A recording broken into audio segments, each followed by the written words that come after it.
I have a wonderful panel here with me today, and we're going to be discussing a key challenge that is before the country right now, before its youth, the issue of skilling.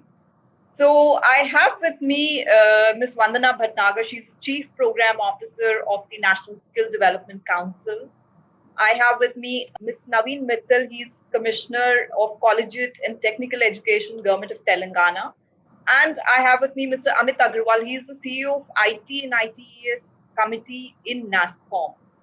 Now, I want to start with you, Mr. Aggarwal. Now, COVID-19 pandemic has sort of really changed the worldview for everybody. It's changed the dynamics for everybody. It's sort of done a reset for everybody. So, in terms of skills, in terms of going forward for industry, in terms of skills, how are things changing? How do you see the future? Thank you, Deepshika, and thank you for hosting us on this. Good afternoon, ladies and gentlemen. I think, the one big change that happened in the last few months is just the fact that more of our lives have become virtual and digital for everybody. It's just happened. There was already a big mega trend around digital becoming more important in our lives. And now it is center stage because other parts of our lives we're not able to actually live.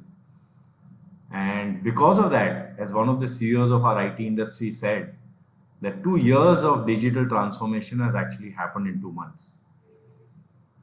So anything to do with digital is going to pick up pace as we move forward.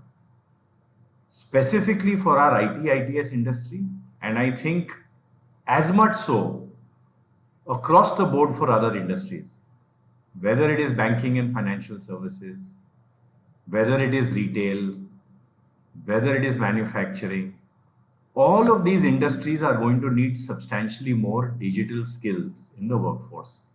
And that then will have its entire flow down effect to colleges, it will have a flow down effect into schools, etc.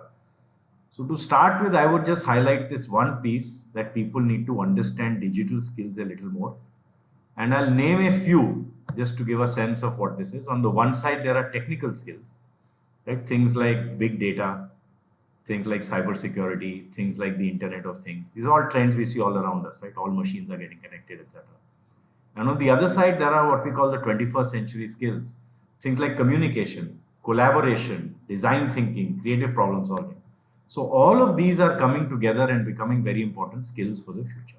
Is there something you expect, or is it expected out of companies, what they should be doing to get future ready, and the kind of skill sets that they would require going forward?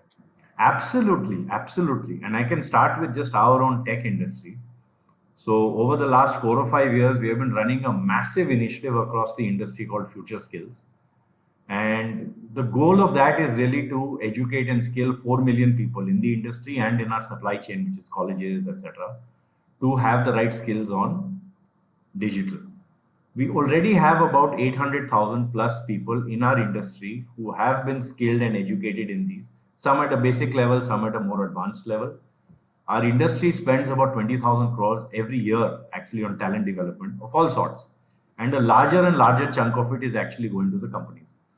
So it is a fact that for a company, as they come out of the pandemic, right, some companies will do better than others. It's just a fact, it's reality. The companies that will do better than others are the ones who are more prepared to deal with the future. And in that context, we are going to have large investments made in skilling. There's going to be a large investment made in skilling that has already started in the IT industry and it is going to accelerate. And I think the same thing is happening across the board. But some companies will do it better than others. And that is one of the things that all companies have to think of. If they don't invest in the right skilling, they are going to fall behind. While companies need to invest in right skillings, Ms. Bhatnagar, I want to ask you. You are sort of at the helm of National Skills Development Council. Looking at what from the government side, what needs to be done on the skilling side. Now, how has COVID sort of changed dynamics for skill development that requires physical presence? How has it sort of changed for on the policy side and on the training side? Well, I think Amit just touched upon this whole theme of digitalization. And what we have seen is clearly an acceleration of that process. And what I think was seen as, a kind of an option, digital learning was an option, classroom learning was the default. And it was something which was nice to have and as an incremental. Going forward, what we will probably be seeing, and currently definitely is the case, is that digital learning is the default, and classroom learning is, where it's possible or if it is absolutely essential. So it's in a sense flipped the whole model. And what we have been doing is from NSDC, along with the Ministry of Skill Development under their ambit, is working with our ecosystem of training partners, over 600 of them, as well as our sector skill councils, to work at, in a sense, supersonic speed to do this transition. And we have, in this process, undertaken capacity building exercises to, of course, orient trainers real time. 5,500 of them have been done through our teams directly. And of course, training partners, SSCs are also doing in parallel. So the number is much larger. And in addition, there is platforms being mobilized which will enable the learning process to happen in a more seamless manner. Of course, in a in a kind of a crisis mode, training partners were using all available platforms, whether it was Zoom or Google or WhatsApp even. But going forward, we are onboarding various learning platforms which would allow instructor-led training as well as, of course, the asynchronous kind of learning on the digital platforms.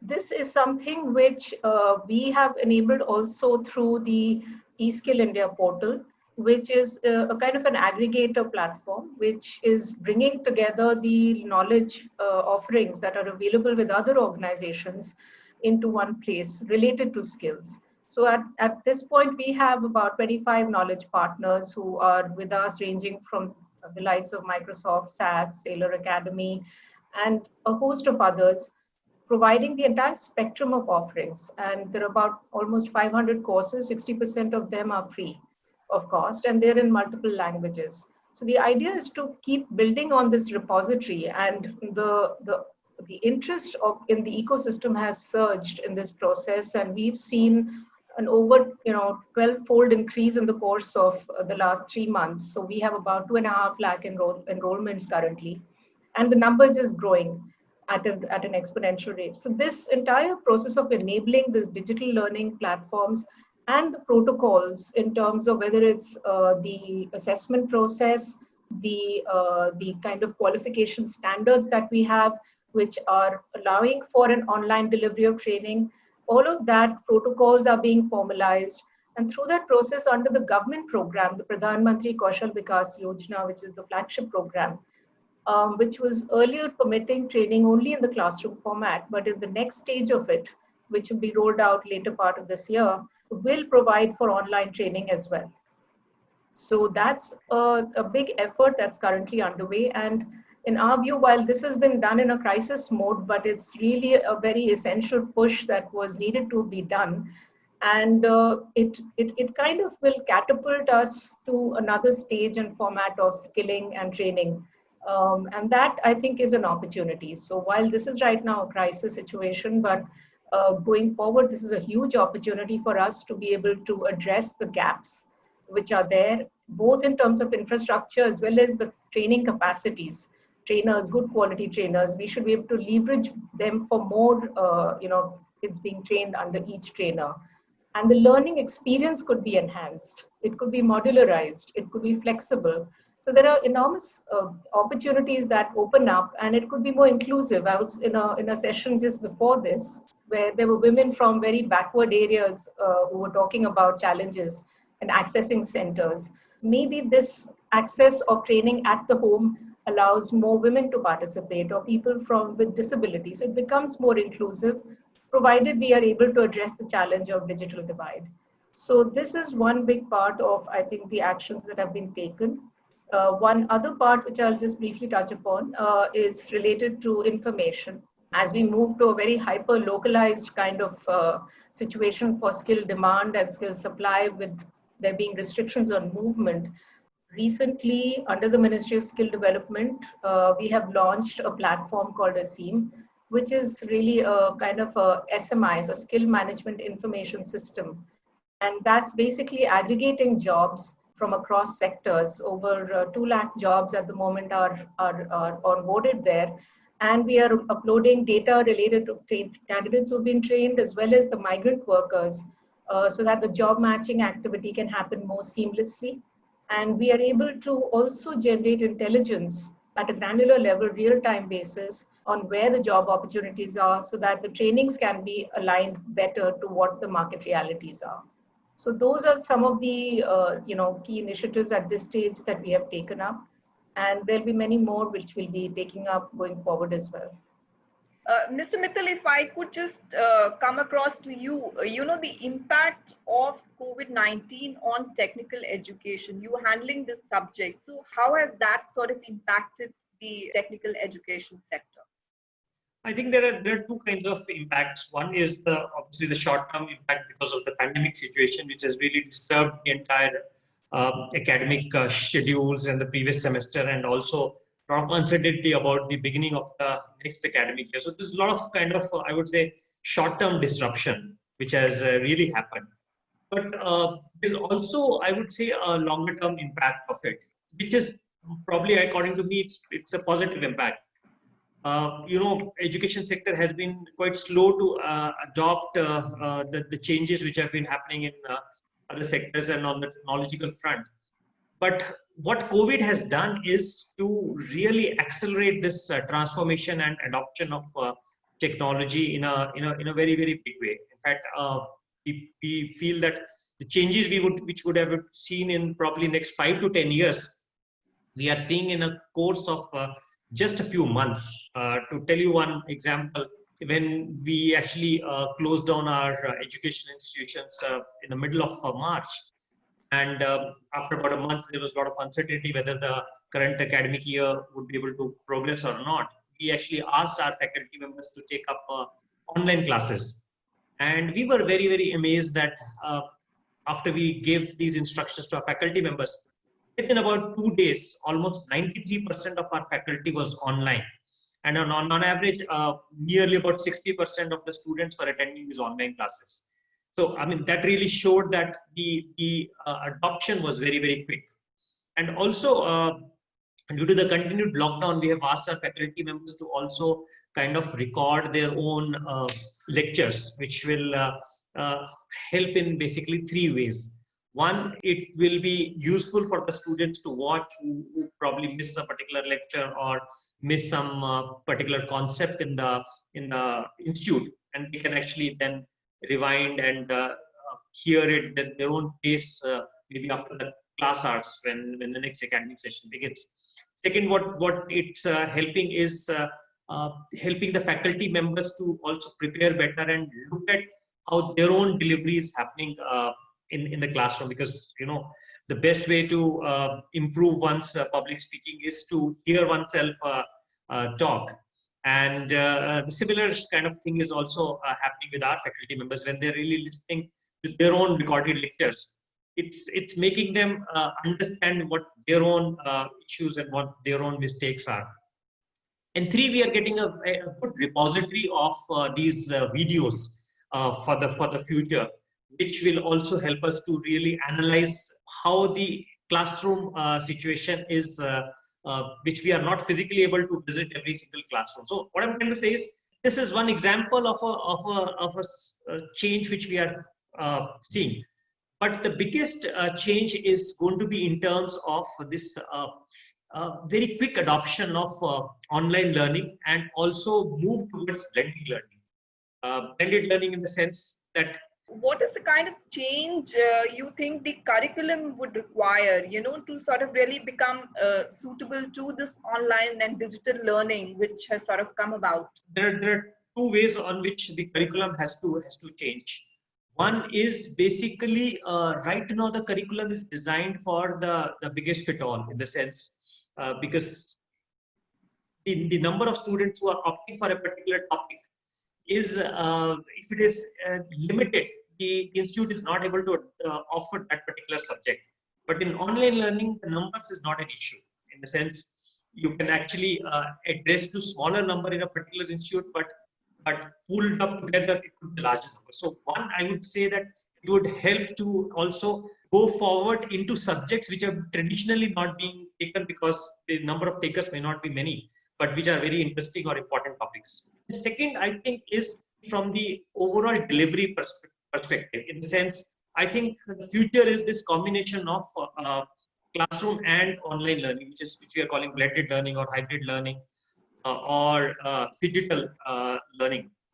So right now, the emphasis in the classroom is more on providing information, but the students already have a lot of access to information through smartphones, through laptops, or through desktops, whether at their homes or in institutes. But what is missing in the classroom is this importance of learning. That is, the interaction has to shift from providing information to the students, actually helping students to learn. There is more time which is spent on analysis, on discussions, and for which I think the classroom is probably the best place. So I see a lot of shift happening in that direction. We've seen, in COVID-19, there's been a large scale migration from cities to, back home to villages. Migrant workers have gone. Now, this has sort of thrown a new challenge because all these migrants, for not just the industry as also the states, now the migrants are in the villages or in their hometowns, but the jobs remain in cities. So while, ASEEM has been launched, where does it sort of try to address the situation? How does it sort of work in between? You see, the thing is that in the past, the information on what the skill requirements were undertaken through skill gap analyses and various kinds of studies, which did modeling and were kind of based on past trends, and predictions were done on where the demand is likely to be there. In a situation where the world has become so much more dynamic and there is so much flux, those kind of models, while they're useful, have a limit to how effectively they can actually provide us granular information on the skill demand. The idea behind ASEEM is, and we've tied up basically with an entity which is Bangalore based, which uses AI technologies to do this kind of matching, is to be able to process the jobs data to not just be done in the way aggregator platforms do for job connects. That is, of course, one very important part of this exercise, and for the purpose of this entire migration challenge, it's very, very front and center. And for that, we are coordinating with the state and district authorities who are uploading data. About 20 lakh profiles have been shared. We are cleaning and coordinating for completing those profiles so that they can be uploaded. The migrants who have returned from overseas, 20,000 of them, their profiles were captured under the Swadesh initiative. Their profiles have also been uploaded. Now, to do the kind of job matching exercise at this scale in such a short period is a mammoth exercise. And we need to do that in a much, much more seamless and efficient manner than what would have been possible with erstwhile tools. So the whole objective of ASEEM is to process data of this magnitude at a scale and efficiency that is not possible otherwise, other than using AI kind of modalities. But also to throw up in the trends and intelligence on where the jobs are, which geography are they in, what specific job roles within a sector. So if logistics is currently showing high amount of demand or the hospitality sector, what are the job roles within that and what are the geographies within that? Because today the person who is being offered the job wants to know how far will he have to move, what is the kind of salary, what kind of terms of engagement will he need, will he be provided. So these aspects and details being made available on a more real-time basis, which we can share with our training partners to provide the kind of input and refinements in their programming, is what we are looking at through the ASEEM platform. So it's just been launched, and as we go forward and the data gets more rich and the analytics that we extract from it become more expanded, we will be sharing that with our partners, with our ecosystem, so that the programming becomes more efficient. And in this entire initiative that the government is driving, apart from Job Connects, a large part will be also reskilling and upskilling. And a lot of the labor which is currently tagged as informal and have skills, their skills will be recognized through the recognition of prior learning certification, so that they can actually leverage their skills more effectively. So this entire process of capturing the profile of these people who have gone back, providing them a job connect where possible, where required, upskilling them or doing a bridge program linked to a certification. That exercise is what is being taken forward by the ministry in coordination with the state governments, district authorities, and ASEEM is an enabler in that process. Mr. Agarwal, if I can ask you, while you sort of mentioned issues before ITES industries, now the issue of migrants sort of moving away, going to their hometown, and this whole ASEEM initiative to reskill, upskill them, it's a different challenge altogether before the whole manufacturing sector. So where does the industry sort of really come in now? I mean, what is it that the industry can do to sort of really address this challenge which is there before it? Right. So, one thing about industry is that industry will do whatever is needed in order to meet its demand needs. So, if you talk to people today, they are struggling to find labor, just reality, right? And I have friends who run companies. At the same time, we have many people across India who are struggling to find a job. So one of the fantastic things that NSDC and MSD have done is really build this ASEEM platform. It's what in economics we call information asymmetry, right? That there is somebody there that needs something, there is somebody somewhere else who has it to offer. In our country, there has been massive information asymmetry in the past. So one of the biggest things that will happen is just as people get to know where they can find people, it will make a big difference.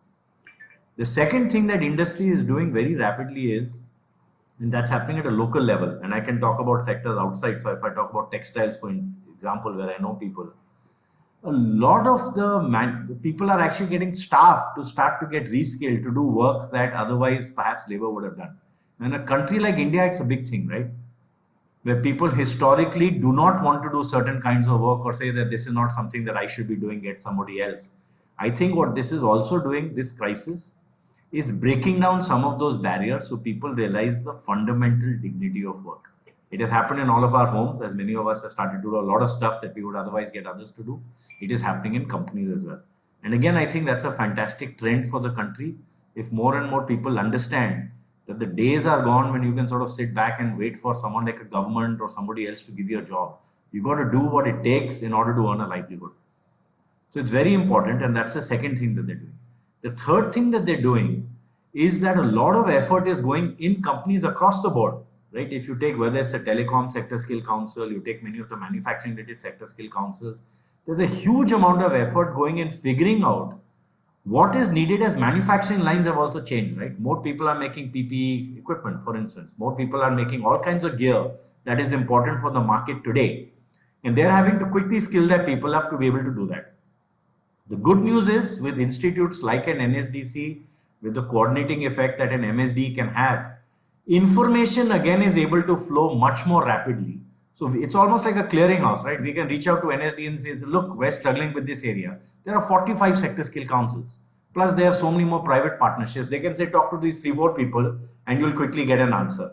So I think the ability for industry also to be able to leverage the network economy that I think MSD and NSDC have put together is large. On the flip side, the benefit that industry is getting and the government's economy is getting through all of this is through the sector skill councils, because there is very deep industry connect. The ability to get real information on what is really relevant has suddenly gone up significantly versus if it was just a government exercise trying to figure out how to skill people and place them. So I think this unique public-private partnership that has got built across MSD, NSDC, and the sector skill councils which represent the industry, I actually believe is one of the unique things that has happened in the country. I think it exists in financial services as well with the National Stock Exchange, but I don't understand that enough. But it should come up in more areas of the country where we have these kinds of public partnerships. That's the only way actually that you can solve for large issues like unemployment. So for example, I mean, it is fascinating if you see the research. I mean, this number boggles me. By 2030, India is going to add 110 million people to our workforce. The next highest country is going to add 18 million. The third highest country is going to add 12 million. China is going to reduce the number of people in the workforce. So you add the next 5 countries up together, and they're not even getting to the size of the number that India needs to add. This is at a time when productivity is increasing, automation is happening. So the ability for everyone to come together to drive the skilling agenda is actually paramount. So my hats off and compliments to the work that both NSDC and MSD have done to actually make some of that happen. Industry really enjoys the benefits of what has come out of that. Glad you mentioned, about what this industry government partnership is doing, because, the constant refrain which one has heard over years is that industry in its engagement is not doing enough. While, Indian businesses are spending a lot of resources in training manpower, but the overall resources spent on skilling is not that much. I have I a slightly different like view. both of you to sort of respond to that, from the Yeah. industry as well as, Ms. Abs- Bhatnagar, on whether you see scope for industry to sort of engage much more than it is doing right now. So let me take the country view to start, and I'll come to the industry. And I'm sure Vandana will have very interesting perspectives on this one. So India clearly spends less than it should on education and skilling. I mean that's a fact, and it's a known fact. The quality also needs to improve. What I would highlight though is that I think individuals also spend far less than they should. So I don't think this is something that we should just put on the door of the government or an industry. In most countries across the world, people fight hard to compete and get a job. People invest in themselves significantly. So if you take the massive infrastructure we have on just college education, how much more is it possible for someone to do to ensure they are the person who's hired? People are still getting hired, right? So the question to an individual becomes, what can you do or to the family to ensure that you are hired and have the right skills? Now I'll come to the industry side. Again, industry will do what it needs to be able to satisfy demand for people, fundamentally. Right? The cost of doing that is what people discuss and debate. So if I train somebody as an individual company and that person goes and joins someone else, then there is a view might come that I have wasted that money. But the reality is across sectors, people have gone beyond that. So you take the tech sector, for instance. I mean, companies have set up campuses to train people. Right? Some of the largest university kind of campuses that have been set up by companies are actually in India. Whether it is Infosys or it is Wipro or it is TCS, they have set up massive campuses. If you take companies like the Tatas, you take companies like L&T, you take companies like the Birlas, they all have massive investments in actually training people. Where the struggle comes, I think, is in the SME sector. And there are many of them, and it is one that needs to get sorted out. It's not easy to sort that out. So if you take a situation like the pandemic, the companies are struggling to survive. Fundamentally, right? They're struggling to survive. Every month that they are not able to sell, they probably lose a year's of profits. So if you think of 3, 4, 5, 6 months gone, you're looking at retained earnings for the last 6 years disappeared. You look at startups, orders have vanished. You look at the amount that the government actually owns these SMEs. If even that was paid back to the SMEs in terms of what is owed to them, that itself would give massive amounts of money to reskill and get going. So I think the larger companies, right, which provide much of the formal employment are doing a lot. The challenge comes for the startup and SMEs, and that's where I think the government is also trying to figure things out. Mr. Mittal, Amit just sort of pointed out, this gap between people coming out of colleges having skills, the lack of employability that they have right now. While they are educated, they have the qualifications, but they don't have the suitable skills to sort of join the workforce as it is. So how can we sort of integrate skilling? How can we ensure that these workforce which is coming out of colleges right now has the right skills to get employed in the industry? I think there are multiple ways of doing it, and it's not just like one solution which can really help to solve this problem. One of the things which I mentioned was right now what is happening is we are providing the best fit for all students.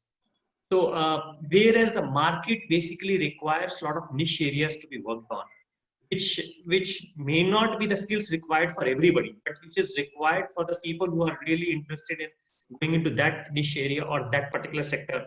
Let's say working with a particular machine in a particular industry or working on a particular platform in the IT industry. And that is not being provided currently because if you see the number of students who will be taking up that particular topic, it may be minuscule and not be economically possible for every institute to do that. So, and I think this shift towards this online education is going to bridge this gap to a great extent. So that's one solution which I can think of.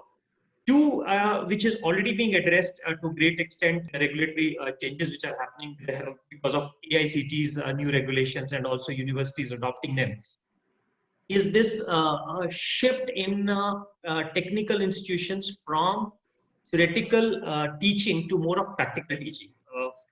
You are aware that the new model curriculum has come in year and a half back.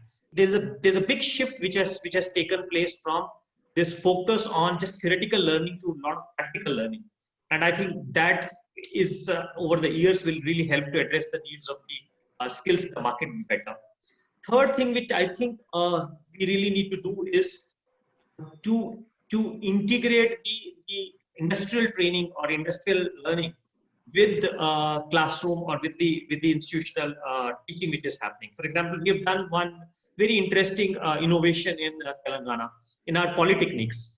Polytechnic diploma is basically a 3-year program post 10th class, and we expect that the students who actually come out of these polytechnics after a diploma will address the needs of the industry.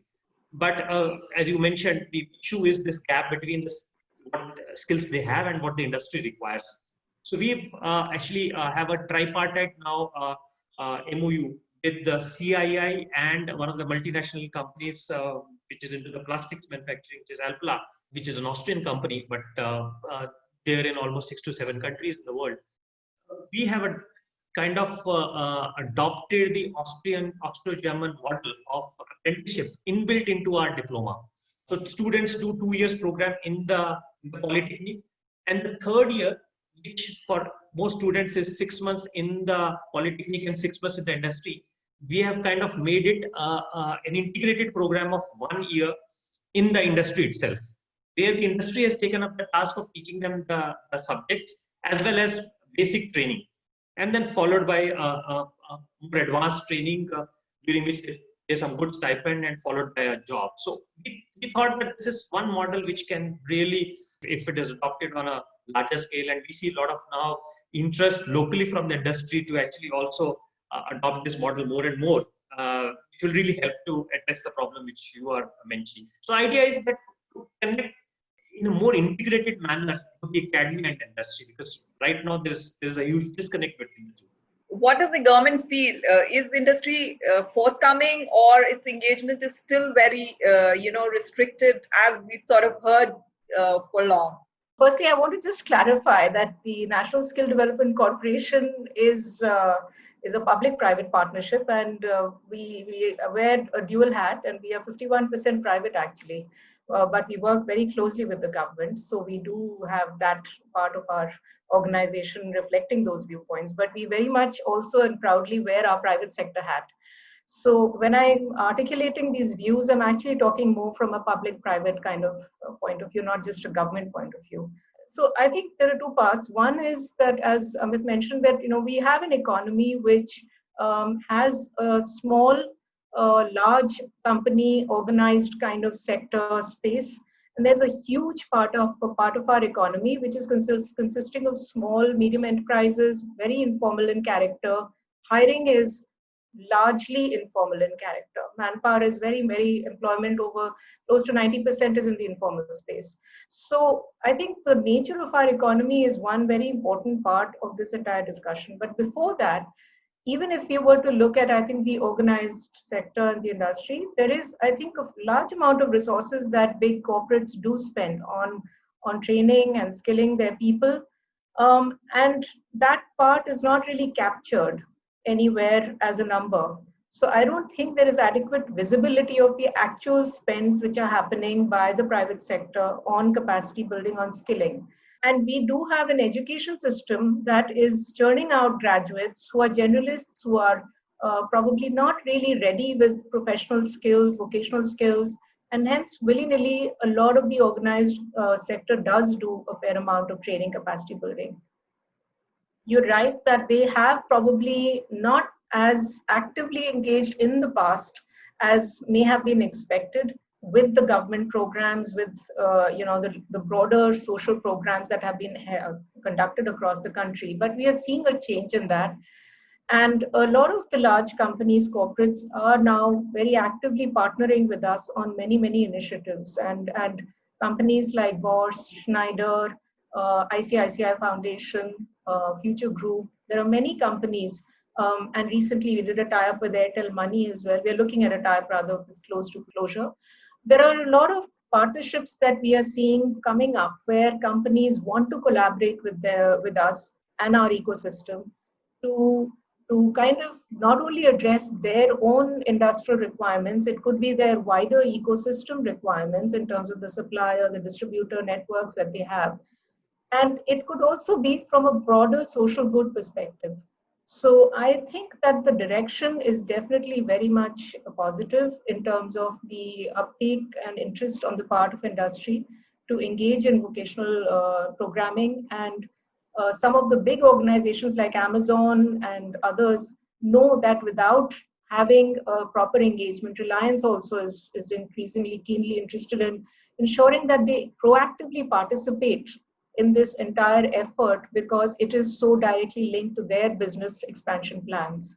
So the direction is very much upward, and from our side at NSDC, our ecosystem addresses those requirements and is also at the same time addressing the large, informal and small industry segments through the other kind of programming that we do, which is whether it's under government programs or many of our training partners who run specific market aligned programs, fee-based programs. So I think in general, I would say it's a positive direction that we are moving in. There is greater recognition of the value of skilling. The premium that was being given for a skilled person was around 15% as per our analyses earlier. With the COVID crisis, I think that premium will increase. So we probably are moving in the right direction now. Great to hear that industry is finally sort of moving in the positive direction on the skilling. I want to ask you one thing which Ms. Bhatnagar sort of pointed out, Mr. Aggarwal, basically on the education. Now, this lament continues that our education system is producing people who are not readily employable. So, in terms of training, in terms of the whole pattern of the education system, what is the kind of change that industry expects, and what are the kind of changes that should be done immediately in terms of the policy? I think massive changes. Massive. The industry really expects massive changes to happen. If you think about it, let's start with higher education, right? And there's enough research out there that shows what percentage of people are going to get skilled adequately enough while they're in college to be able to get a job. That percentage is low. It varies from 5%, some people say, some say 1%, some say 30%, but it is low. I think the fundamental three big things have to change. One is just curriculum is very old in many colleges and universities. I think there is a direction for colleges to become independent from whatever I've understood of the national education policy and therefore be more dynamic. But until there is dynamism in changing that, right, this issue is going to continue. So if people are still studying something that was designed in 1991 and they're doing it now, whatever they pick up is going to be poor. The second thing was this absence until now of using virtual and online modes of doing things. The reality is that the world is changing faster and faster every day. So all of us agree that it's changing faster now than ever before in the past. But the minute you actually tell somebody that, you know what, it's changing slower now than any day in the future, that's when it actually hits people in terms of what to expect. Physical curriculum cannot keep pace. I mean, it's just reality. Wherever you go in the world, physical curriculum cannot keep pace. In a country like India, it is imperative that education and skills start to get meshed so that enough focus is given actually to people not just getting the fundamentals right, but picking up a usable skill that an industry will want. For the longest time, and I think it continues till today, if you talk to somebody in a college or a university, many of them will say, that's not my job to actually make sure someone gets a job. My job is to ensure they're educated. That world, it can't work in India. India has too many people. If you think of that 110 million number coming through, it is not good enough to say that I will just educate people to be good citizens. You have to ensure that people are focused on getting a job. You contrast this to the skill system, right? That MSDC drives. They measure themselves on the percentage of people who are getting a job. Right? The goal is 70%. The average is probably lower than that. I know in the IT industry, we deliver an average of about 56%.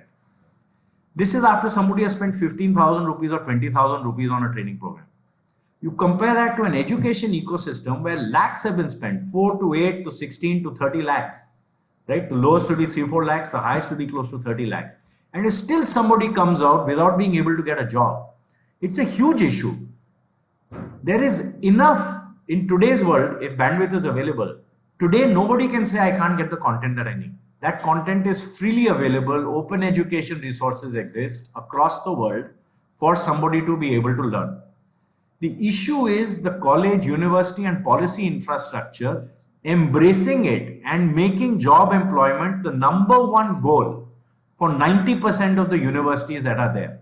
So our colleges and universities actually should become like the community colleges that are there in the US. Their job is just to get someone skilled to get a job.